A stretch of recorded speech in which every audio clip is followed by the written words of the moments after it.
Charity and giving are essential tenets of nearly every major religion on the planet. So as we play hymns from many different denominations all month long, the Hymns Challenge is the perfect opportunity to raise money for organizations that are helping children get the education and resources they need to succeed. Every time you earn 96% or higher on a hymn in the challenge, we'll add 1 penny to the donation fund. At the end of the month, we'll split the fund into 3 equal parts and send 1/3 to each of the 3 organizations that we partner with. So, let's meet the organizations.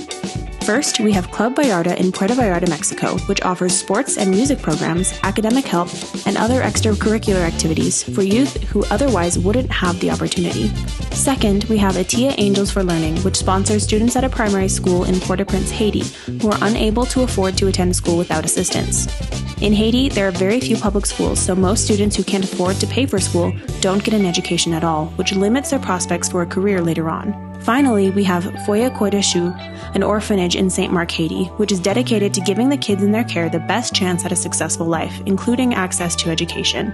As a community, you have been able to contribute to these organizations in impactful and lasting ways, and we hope to donate more this year than ever before and see more kids benefit from your hard work and generosity. If you would like to donate to any of the organizations personally, you can find their websites in the description of this video. Thank you for playing along in the Hymns Challenge to help these wonderful kids get the education and resources they deserve.